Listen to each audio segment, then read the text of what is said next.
Ma'am नोइबरी ma'am आई ngasi ma'am द अनोबा ब्लॉग अमा खुदोल तमसगे मैम आई ngasi से डिग्री फंगदुनी बको कोई मेडिकल की आई अना तंबसिना आई लाइन सिना मेडिसिन ने बको अदो कोई 2022 की अखोई यूनिवर्सिटी की ngasi अखोई कन्वोकेशन नुमित ने बको अदो अखोई छात्र 35 स्टूडेंट्स ने कोई इंटरनेशनल पुल पुंजल कान को कोई रशियन सिंग याउ दबि इंटरनेशनल मचा सिंग द अदो कोई मणिपुर दगी आइगा समरजित कसु फंगनी अदुगा अतोपा इंडिया की अदुगा एराब अदुगा पोर्तुगल है लम मयाम पुंजल कान 35 स्टूडेंट्स खक्तंग ने अखोई से डिग्री लोब लाइने डिग्री लोब से कमाई माई तोगे दो आई मैम द उच्चर के थर्ड मैम आई के मानब doctor Shiv Sagar say something about the convocation. You feel good or not? Yeah, I feel good, very good. Lastly, finally we from doctor, right? Yeah, finally. I manap se ma se Malayalam ne ma se ko ke pull up hojik pull up degree phangmin na dune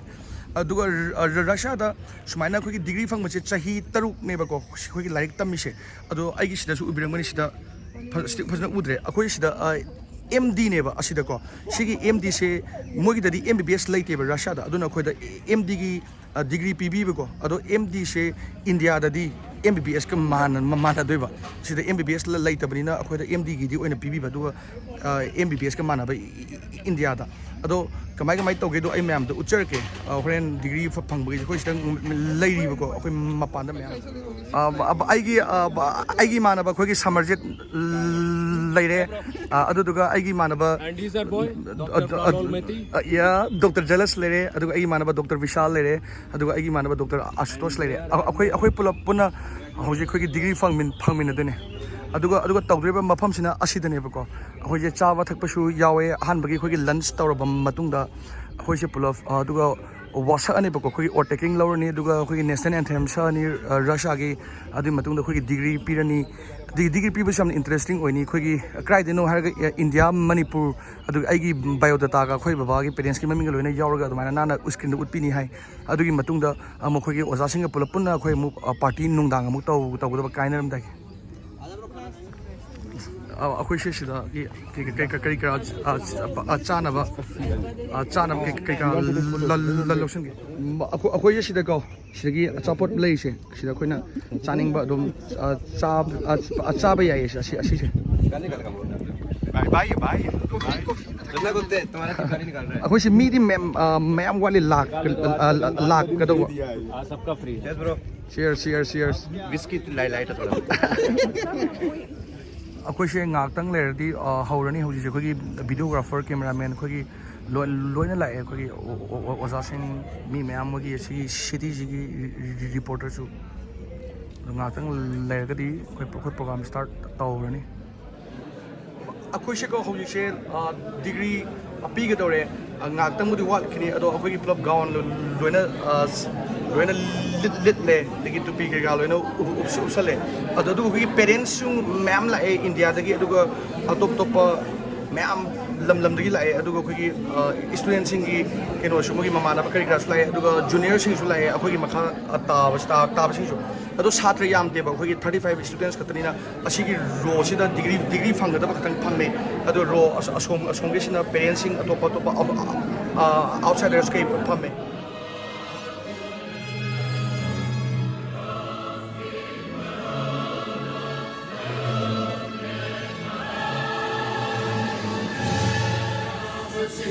Gujarat Maratha Dravid Utkal Banga Vindhya Himachal Yamuna Ganga उच्चल вам право заниматься самым благородным видом человеческой деятельности. But if I sweep from it or violate it, may the reverse be my lot. And all together, I swear, I swear, I swear.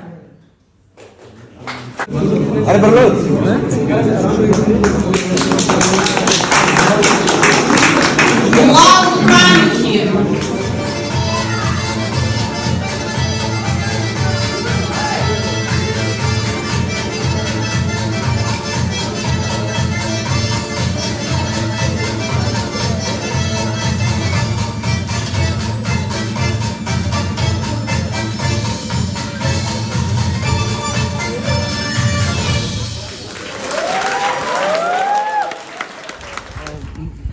mayam I said degree fangeba hojik siko ado khoi university na PB se khoi sisina khoi degree ne bako adu duga sida khoi certificate of appreciation hariga ai ming da Dr. Kajan Brown mite hena smile so ama PB aduga khoi bet simadi leijredana aduga moina sisiga ngasai PB asida su khoi ai ming thabi Brown mite Cryjum MD medicine haina asine khoina phangi je asise aduga manungi se mogi Russia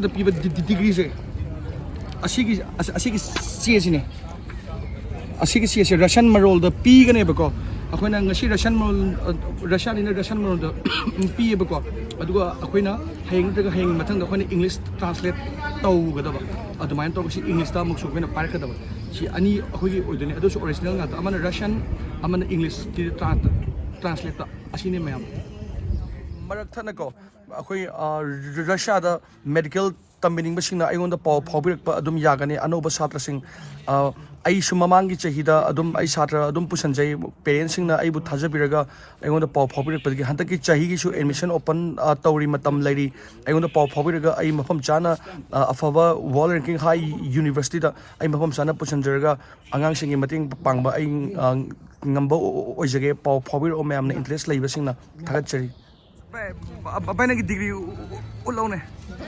summer jig degree fange si ko pulo fange bai ice cream sa jra asile ice cream adagi ke ga ma'am sa gi su ko je manung da di program tawri ko do manung da khar sa ra ba adugi thank you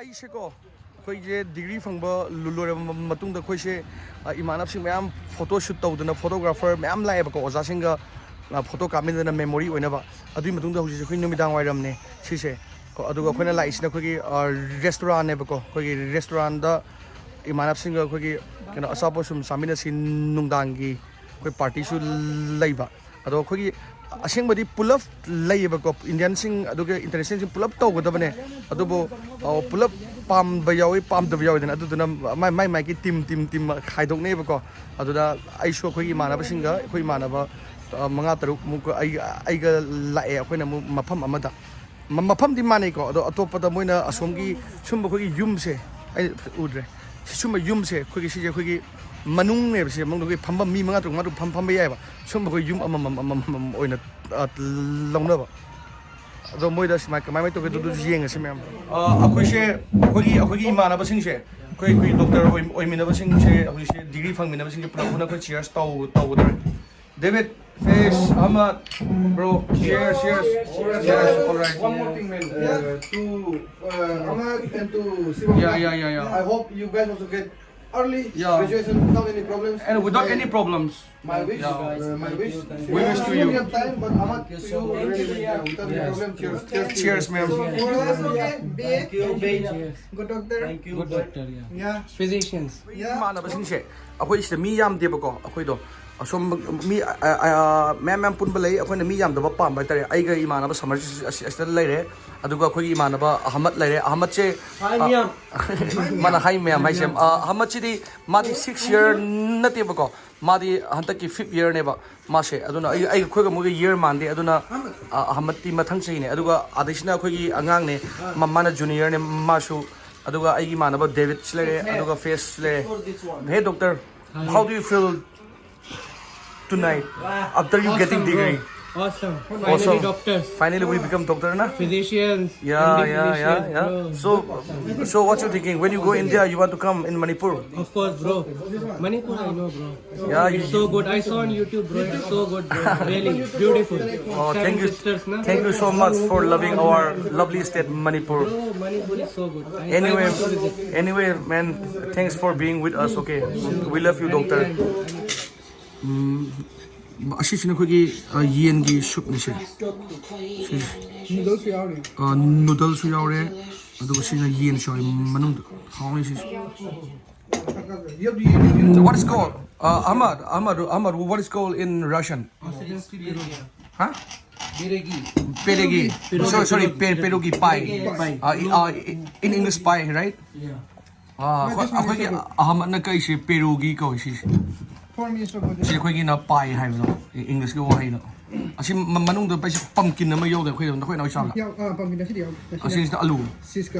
ꯆꯤꯁꯀ ꯑꯂꯨꯒ ꯁꯤꯁꯦ Which one? This one? Cheese. It's about cheese and katuska But this one. understood ꯁꯤ ꯍꯥꯎꯅꯤ ꯁꯤ ꯌꯦꯡꯉꯣ No, it's not there. ꯑꯁꯤꯁꯤꯅ ꯑꯩꯈꯣꯏꯒꯤ ꯁꯥ ꯑꯌꯥꯏꯕꯅꯦꯕꯀꯣ ꯁꯥꯁꯂꯤꯛ ꯁꯥ ꯑꯌꯥꯏꯕꯗꯣ ꯑꯗꯨꯒ ꯑꯁꯤꯁꯤꯅ ꯑꯩꯈꯣꯏꯒꯤ ꯌꯨꯝꯂꯣꯝꯗ ꯀꯔꯤ ꯀꯧꯒꯦꯗꯤ ꯈꯪꯗꯦ ꯁꯤꯁꯦ ꯑꯩꯈꯣꯏꯒꯤ ꯌꯦꯟ ꯌꯥꯝꯅ ꯑꯄꯤꯛꯄ ꯆꯤꯡꯌꯦꯟꯁꯨ ꯅꯠꯇꯦ ꯁꯤ ꯑꯩꯉꯣꯟꯗ ꯃꯌꯥꯝ ꯍꯥꯞꯆꯜꯂꯦ ꯆꯥꯕꯁꯤ ꯉꯝꯗꯦ ꯍꯥꯎꯔꯦ ꯌꯥꯝ ꯁꯝꯖꯤꯛ ꯄꯤꯁ ꯑꯃ ꯆꯥꯎꯕ ꯍꯥꯎꯕ ꯀꯩꯅꯣ ꯅꯪ ꯁꯥꯏꯗꯣ ꯀꯩꯅꯣ ꯍꯥꯃꯦꯡ ꯑꯗꯣ ꯍꯥꯎꯕ Fish. So what you thinking? Is good or not? So good, bro. Really? Really. You like? I like it. Ma'am, Howe. Yamna Howe. You know, Yamna Howe.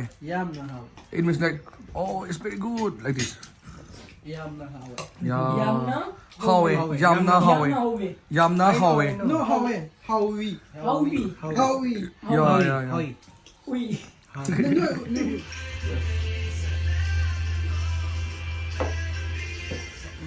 Ma'am आई वीडियो से डिग्री फंगी वीडियो मतिक ma'am थागचबसे खाई थागचब नाते सूम memory होना थागचबने अदो डिग्री फंगीसे आई ड्रीम्स हौरपदीने अखोद इंडिया थोपगा हौजिपुदी अखोइसे ऑफिशियल डॉक्टर नेबको अदो यूमद इंडिया थोपगा अखोइना इंडियन गवर्नमेंट की मखादा थबक तौगे हाई तारे अखोइदो रजिस्टर डॉक्टर ओइगे हाई तारे अखोइदो FMGE थादोनेबको फॉरेन मेडिकल ग्रेजुएट एग्जामिनेशन अखोइना MCI अना अहनसिंगना सुम हाइनबदो अदो FMGE ना हौजिक ओन्थोक्रेबको हौजिक NMC ना लौग्रेबा हाना MCI ना ओइरमबदो अदोबो चिन्द सुम MCI ना दुम हाइनबने मैमनको अदो एग्जाम दो आइसु थागदोइने चही मद अनिरक तवे अदो आइना सुम डिग्री फंगबगी थागचरिसिदि आइना यामना वाना आइदि डिग्री फंगबाइ सेम अराइबदि नतेदना चही तरु अदुगा अखोइगे क्लास आवर्स मतमजे